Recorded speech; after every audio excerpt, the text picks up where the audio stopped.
Hello students, today we shall discuss our second chapter, that is microorganisms friends or foes. Means microorganism हमारे friends या enemy है. तो इस chapter का almost हो चुका है, हम थर्ड चैप्टर भी कर चुके हैं, बट इसमें एक छोटा सा टॉपिक है नाइट्रोजन साइकिल जो कि बहुत इंपॉर्टेंट है, उसको मैं आज आपको एक्सप्लेन कर देती हूँ अच्छे से. सो आज का हमारा टॉपिक है नाइट्रोजन साइकिल. नाइट्रोजन साइकिल होता क्या है बेसिकली. नाइट्रोजन साइकिल के अंदर आप जो नाइट्रोजन गैस है उसका सर्कुलेशन पढ़ोगे. मींस जैसे नाइट्रोजन के जैसे और भी बहुत सारी साइकिल्स होती हैं, ऑक्सीजन साइकिल, कार्बन साइकिल, इस तरह से. ठीक है, तो साइक्लिक मूवमेंट तो आप जानते हो, साइकिल कैसे चलती है, लगातार कॉन्टिन्यूस, जहाँ से स्टार्ट होती है वहीं पे आ जाता है जो उसका टायर होता है. ठीक है, तो circulation nitrogen through the living and non living components of the biosphere. Biosphere कह रहा है एटमोस्फेयर, एनवायरमेंट. बायोस्फीयर जिसके अंदर लिविंग नॉन लिविंग दोनों चीजें आ रही हो. तो नाइट्रोजन गैस का सर्कुलेशन लिविंग में भी और नॉन लिविंग कंपोनेंट दोनों के अंदर होना इज कॉल्ड नाइट्रोजन साइकिल. ठीक है, क्यों होता है भाई, अब क्वेश्चन ये था क्यों जरूरी है, क्यों नेसेसरी है. क्योंकि जो नाइट्रोजन गैस है उसको हम डायरेक्टली इनटेक नहीं कर सकते, उसको हम इनडायरेक्ट फॉर्म में लेते हैं. ठीक है, with the help of plants. So nitrogen cycle maintains the percentage of nitrogen in the atmosphere more or less as. So students, nitrogen और साइकिल जो कंबाइन होती है हमारे एटमोसफियर में, आप सबको पता है. ठीक है, और क्या होता है कि इसको हम इनडायरेक्ट फॉर्म में लेते हैं. कैसे, देखिए नाइट्रोजन गैस जो होती है, जब लाइटनिंग होती है आपकी स्काई के अंदर, लाइटनिंग होती है या बारिश आती है, उस टाइम की बात कर रही हूँ मैं यहाँ पे.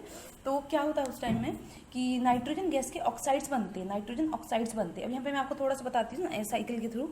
जैसे आपका ये नाइट्रोजन है, N2 दिखा रखी है. हमेशा नाइट्रोजन को हम N2 करेंगे, नाइट्रोजन गैस का नाम आ जाए तो सिर्फ N नहीं लिखेंगे, N2. ये यहाँ पे क्या हुई, क्लाउड फॉर्मेशन हुई, लाइटनिंग हुई. ठीक है, आपको दिख रहा है लाइटनिंग का सिंबल. नाइट्रोजन फिक्सेशन होती है. नाइट्रोजन फिक्सेशन में क्या होता है, नाइट्रोजन गैस को आपके जो प्लांट्स है वो एब्जॉर्ब कर लेते हैं. ठीक है, और किसकी हेल्प से, वो होता है नाइट्रोजन फिक्सिंग बैक्टीरिया. क्या होता है, नाइट्रोजन फिक्सिंग बैक्टीरिया.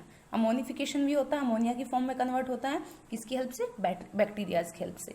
तो सिंपल सी बात है, यहाँ पे आपको ये समझना है कि जो नाइट्रोजन गैस है, जब लाइटनिंग होती है और आपकी फैक्ट्रीज जो होती है, इंडस्ट्रीज जो होती है, जब इनके अंदर कंबशन होता है, कंबशन जब कोई चीज़ बर्न होती है, जलती है, तो उससे स्मोक निकलता है. उस स्मोक में कुछ केमिकल्स होते हैं, कुछ एसिड्स होते हैं, और जब आपकी लाइटनिंग होती है, उस एसिड रेन, उस लाइटनिंग के बाद जो रेन आती है उसमें भी आपके कुछ एसिड्स होते हैं. ठीक है, जिसको आप एसिड रेन बोलते हो. तो ये सारी रेन मिलकर नाइट्रोजन के साथ, और हमारे जो एनवायरनमेंट में ऑलरेडी नाइट्रोजन गैस है उसके साथ मिलके ये सारी चीजें क्या बना देती है, नाइट्रिक एसिड बना देती है. क्या बना देती है, नाइट्रिक एसिड. ठीक है, ऑक्साइड से नाइट्रिक एसिड, नाइट्रिक है क्या, नाइट्रिक ऑक्साइड है, किसका, नाइट्रोजन का. तो नाइट्रिक एसिड बन गया तो जो रिएक्ट करेगा आपके मिनरल्स के साथ, अर्थ पे जो मिनरल्स होंगे सॉइल के अंदर उनके साथ रिएक्ट करेगा, और क्या फॉर्मेट करेगा, नाइट्रेट्स. ठीक है, नाइट्रेट्स कंपाउंड है, आप ये कह सकते हो एक ऑक्साइड कंपाउंड है. Plants take in these nitrate through their root and convert them into proteins. Plants क्या करते हैं, इस नाइट्रेट्स को लेते हैं रूट्स के थ्रू. ठीक है, सॉइल में गया था भाई, सॉइल में तो रूट्स होंगी, तो रूट्स सॉइल से रूट में, रूट कन्वर्ट करती है उस नाइट्रेट्स को किसकी फॉर्म में, प्रोटीन की फॉर्म. हम खाना खाते हैं, हमारी बॉडी में प्रोटीन जाता है दाल पल्सेस के थ्रू, किसी भी चीज़ के थ्रू, तो उसका जैसे ब्रेक डाउन होता है आपके अमीनो एसिड्स में. ठीक है, ऐसे ही यहाँ पे नाइट्रेट्स का ब्रेक डाउन हो रहा है किसकी फॉर्म में, प्रोटीन्स की में. Animals obtain protein they need by eating plants और by eating the flesh of other animals. Animals क्या करते हैं, प्रोटीन लेते हैं या तो दूसरे एनिमल को खा के या प्लांट्स को खाते. हम एनिमल, सपोज ह्यूमन बीइंग, क्या ह्यूमन बीइंग को यहाँ पे एनिमल की कैटेगरी में आप ऐड कर सकते हो. हम कैसे ले रहे हैं ये वाला प्रोटीन, हम ले रहे हैं किसके, हम प्लांट्स को ईट कर रहे हैं. और प्लांट्स किससे ले रहे हैं, प्लांट्स ले रहे हैं सॉइल के थ्रू. सॉइल में कहाँ से आ रही है, नाइट्रोजन साइकिल के थ्रू. ठीक है, इस तरह से व्हेन प्लांट्स और एनिमल इवेंचुअली डाई, जब प्लांट्स और एनिमल्स की डेथ हो जाती है तो जो नाइट्रोजन कंपाउंड्स है वो ब्रेक डाउन हो जाते हैं.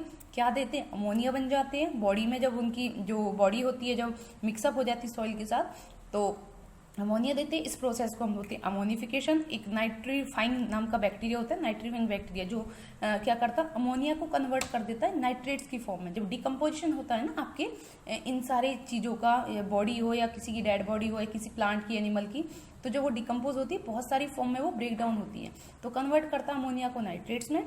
ठीक है, और इस प्रोसेस को हम बोलते हैं नाइट्रिफिकेशन. कौन सी प्रोसेस को, जब अमोनिया का कन्वर्जन होता है नाइट्रेट्स में, दैट इज नाइट्रिफिकेशन. और नाइट्रेट्स क्या करते हैं, may be stored in humans और reached from the soil and carried to lakes in streams. चलो इस लाइन को, nitrates may be stored in humans. Nitrate कह रहा है यहाँ पे वो हमारी बॉडी में भी स्टोर हो सकते हैं. ठीक है, they may also be converted to free nitrogen denitrifying. और अगर एक्स्ट्रा अगर रह भी जाती है, एक्सेस में जो रह भी जाती है तो क्या हो जाती है, वो फ्रीली मूव कर जाती है, जो फ्री नाइट्रोजन होती है उसमें चली जाती है एटमोसफियर में, उसको हम बोलते हैं मतलब डीनाइट्रिफिकेशन प्रोसेस। डीनाइट्रिफिकेशन प्रोसेस किसकी हेल्प से होता है, डीनाइट्रीफाइंग बैक्टीरिया, और वापस एटमोसफियर में आ जाती है। और एटमोसफियर से फिर वही ये वाली चीज आ गई, एटमोसफियर से डीनाइट्रिफिकेशन हुआ, एटमोसफियर से दोबारा लाइट नहीं हुई, वो कहाँ गई, अमोनिफिकेशन हुआ, अमोनिफिकेशन से नाइट्रेट्स बने ये सारे आपके, डिनाइट्रिफिकेशन सॉरी नाइट्रीफाइंग बैक्टीरिया की हेल्प से नाइट्रिफिकेशन हुआ।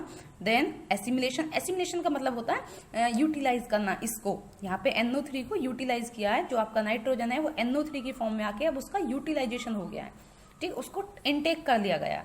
अब डीनाइट्रीफाइंग अगर यहाँ पे बच जाता है उसको आप बोलोगे डीनाइट्रीफाइंग बैक्टीरिया की हेल्प से वो क्या होगा, डीनाइट्रिफिकेशन, और देन वो वापस जो बच जाता है वो कहाँ चला जाता है आपका, एटमोसफियर में। ओके।